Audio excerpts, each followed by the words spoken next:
السلام علیکم، میں ہوں شگفتہ یوسف۔ آپ میرا یوٹیوب چینل دیکھ رہے ہیں، شگفتہ یوسف اور خوددار معاشرہ۔ آج میں اپنی اس ویڈیو میں غور و فکر اور تدبر پہ بات کروں گی۔ اگر ہم غور کریں تو دنیا کا کوئی بھی معاملہ ایسا نہیں جو کسی نہ کسی درجے میں سوچنے کا تقاضا نہ کرتا ہو۔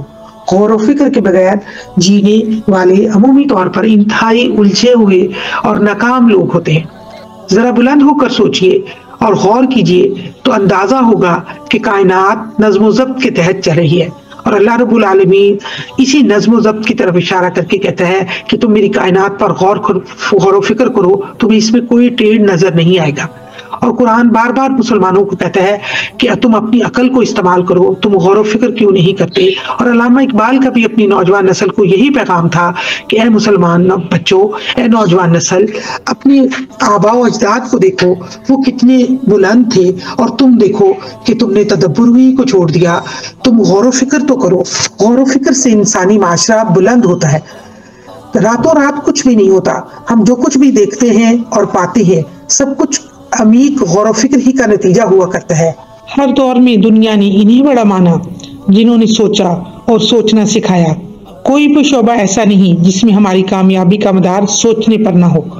ہاں، سوچنے کے حوالے سے ذہنوں میں پائی جانے والی ایک بڑی عمومی غلط فہمی کا سمجھنا اور اس کے تدارک کے بارے میں سوچنا بہت ضروری ہے، بلکہ ناگزیر ہے۔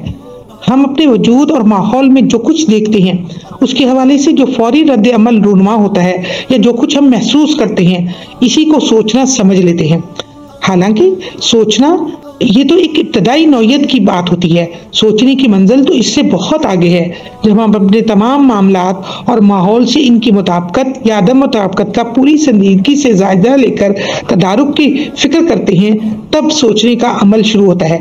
یعنی آسان الفاظ میں کہ جب ہم اپنے مسائل کو حل کرنے کی طرف غور کرتے ہیں تو یہ سوچنے کا عمل شروع ہوتا ہے۔ جیسا کہ ہم نے خوددار معاشرہ بنایا تو ہم نے یہ سوچا کہ ہمارے معاشرے میں بیکاری پن ختم ہو، ہمارے معاشرے میں عمل کا درجہ ہو، ہر شخص اپنے عمل کو دیکھے، اپنے ارد گرد کے لوگوں کے عمل کو دیکھے، اور جو اس کے پاس جتنی زیادہ صلاحیت ہے اس صلاحیت کو معاشرے کے لیے، افراد کے لیے بروئے کار لے کر آئے، اور تاکہ معاشرے کے افراد کا روزگار بڑھے، معاشرے کے افراد کی تعداد کار بڑھے، اور وہ آگے سے آگے بڑھے، نہ کہ وہ معاشرے کے اوپر بوجھ بنے، معاشرے کو دینے والے ہوں نہ کہ لینے والے ہوں۔ یہی چیز ہم معاشرے میں سکھانا چاہ رہے ہیں۔ اور ایک اور چیز ہمیں یہ سوچنی ہے کہ مسلمان جدید تعلیم حاصل کریں۔ اصل تعلیم وہ ہے جس میں قوم کی بیماریوں کا علاج ہو۔ صدقات اور زکوٰۃ کے ذریعے غریبوں کی کفالت نہ ہونے سے غربت میں اضافہ ہوا ہے۔ علامہ محمد اقبال مغربی تعلیم کے نقصانات سے آگاہ کرتے ہیں۔ مغربی تعلیم صرف مادیت کو مرکز نگاہ بناتی ہے، جبکہ اسلامی تعلیم میں دنیاوی زندگی کے وسائل کی ممانعت نہیں، لیکن وسائل کی تلاش اور ارتکاز دولت میں گم ہو جانا، اللہ اور اس کے بندوں کو بھول جانا، یہ درست نہیں۔ مسلمانوں کی مروجہ تعلیم پر مال و دولت کا تصور غالب ہے، اس لیے اس پر نظر ثانی کرنے کی ضرورت ہے۔ جدید طبی سائنس کی تعلیم آج کی ضرورت ہے تاکہ دیگر اقوام کے برابر مسلمانوں کو ہر میدان میں ترقی یافتہ بنایا جا سکے۔ دین و دنیا دونوں کی تعلیم زمانے کی روش کے عین مطابق ہونی چاہیے۔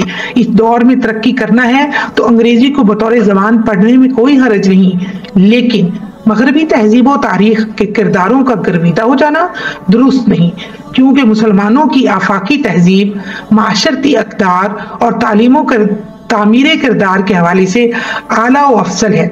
اس میں انصاف ہے، تحفظ انسانیت ہے، معاشی کفالت کے ساتھ ساتھ صدقات اور زکوٰۃ کے ذریعے ضرورت مندوں کی مدد ایمان کا تقاضا ہے۔ اخلاق و کردار کی اصلاح ضروری ہے تاکہ انسان میں دوسروں کے لیے انسیت اور احترام پیدا ہو۔ یہ تمام باتیں میرے غور و فکر کا نتیجہ ہیں، اور میں آپ سے یہ کہوں گی کہ آپ معاشرے کے لیے اٹھ کھڑے ہوئے، اپنے جیسی ذہنیت، اپنی جیسی سوچ کے لوگوں کو اکٹھا کیجئے، 10 سے 15 لوگوں کو اکٹھا کیجئے، اور معاشرے میں جہاں بھی نیکی کا کوئی کام ہو رہا ہے ان کے ساتھ تعاون کیجئے، خود اٹھ کھڑے ہوئے لوگوں کو روزگار فراہم کیجئے، لوگوں کو گھر فراہم کرنے میں معاون کیجئے۔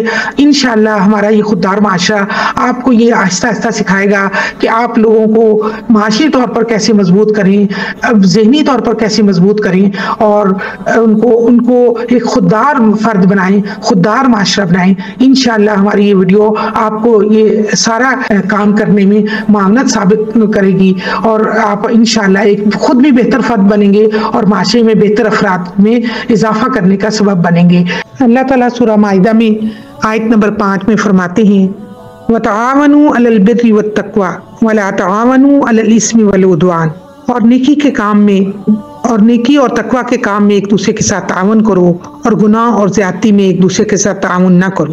تو آئیے معاشرے کے افراد کو اوپر اٹھانے کے لیے نیکی کے کام جو بھی لوگ کر رہے ہیں ہم ان کا سہارا بنیں، ہم ان کے ساتھ تعاون کریں، اور اگر ہم تعاون نہ کریں تو کم از کم ان کے راستے میں روڑے نہ اٹکائیں۔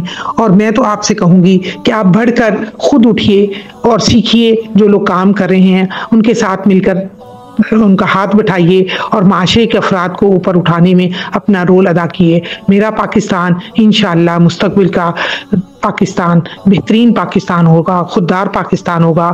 میں اور آپ اسے ایک روشن مستقبل دیں گے انشاءاللہ۔ السلام علیکم ورحمۃ اللہ وبرکاتہ۔